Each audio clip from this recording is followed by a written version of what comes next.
Guru Guru Vahe Guru Guru Ramdas Guru Guru Guru Vahe Guru Guru Ramdas Guru.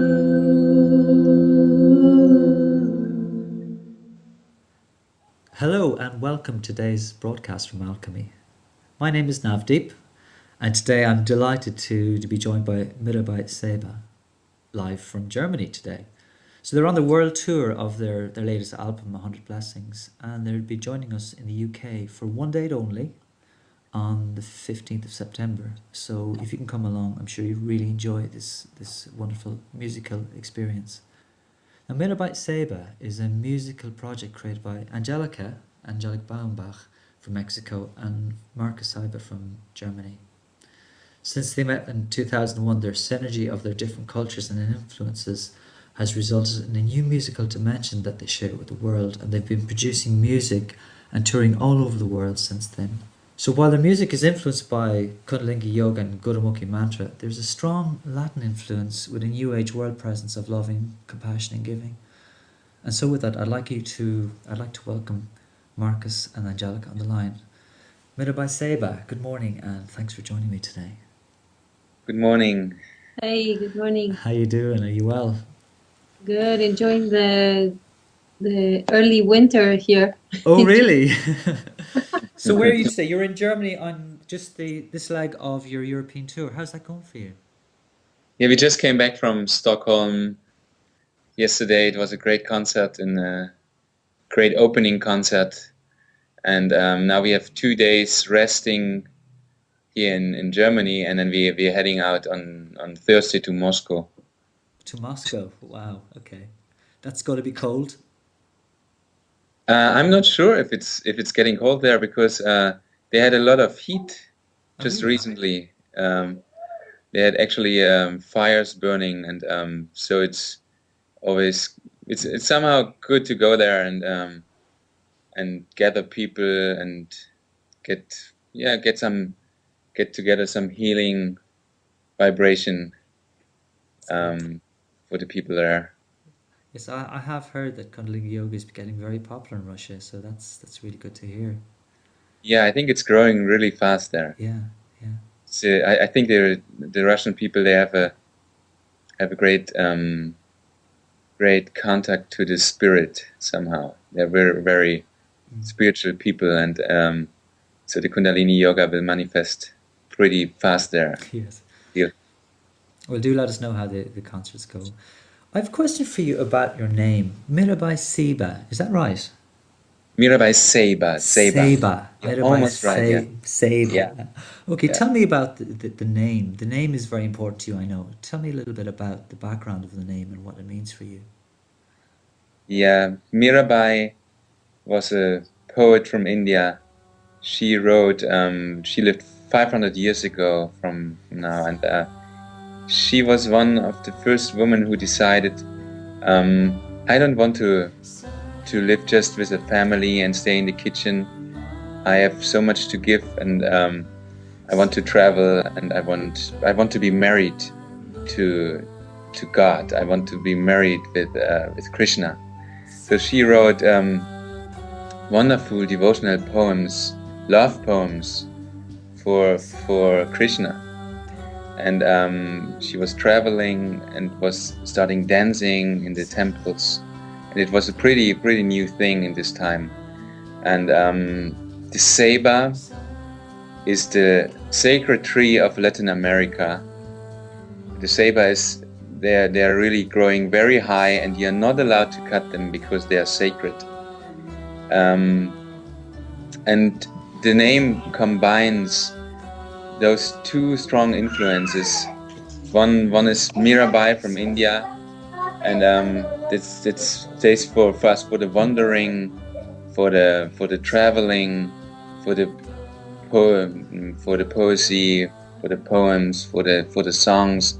And Ceiba, it's the tree which is with the roots deep into the earth, and the branches in the sky, which represents also the existence of.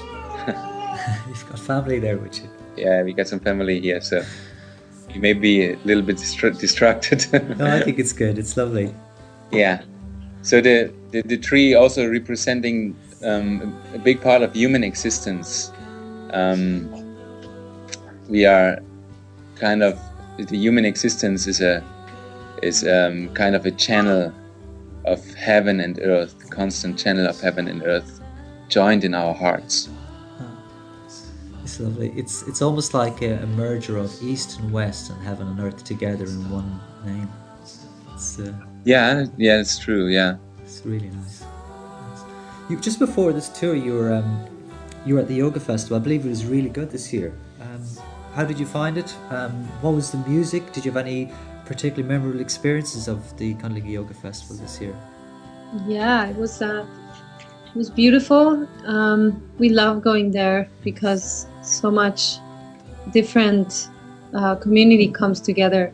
Like Europe is so small but has so many diverse people in it, and you get to see them all in the festival. And this year there was 2,400 people, which was amazing. Every corner of the forest had a tent, and it was amazing. And we had the beautiful opportunity to play quite a lot of music. We played at the opening ceremony and then in major yoga classes, and we had the great honor to play also with Prabhunam Kar in a wedding where 5 couples got married in the Gurdwara. That was very, very beautiful. And then also we played with her for the closing ceremony, which is, it's that ceremony is one reason why to come again to the yoga festival. It's really such a blissful moment where everybody, Satya Singh guides people to send out their prayers for peace in the world in such a beautiful manner. And then it's just such a magical moment, and we really feel honored and love to have the opportunity to be part of that moment.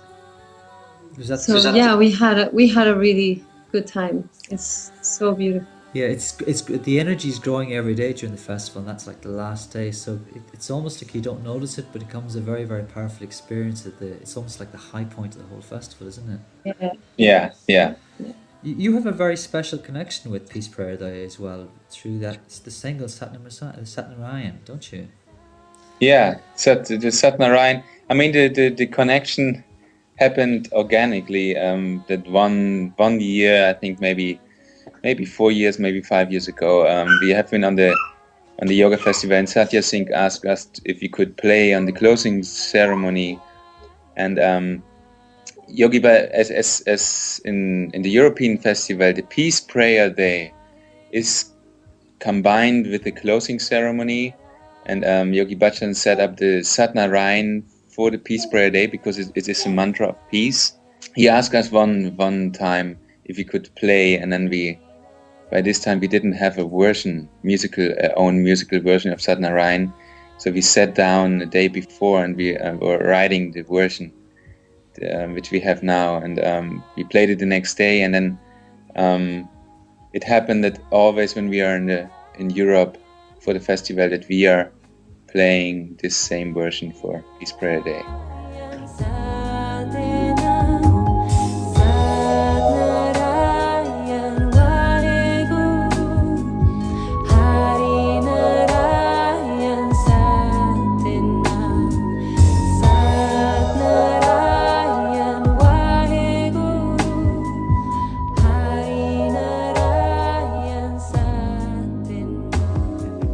So talk to me about the new album. This album was recorded in a slightly different way to usual because you've actually set up the whole studio in a different way, isn't that right?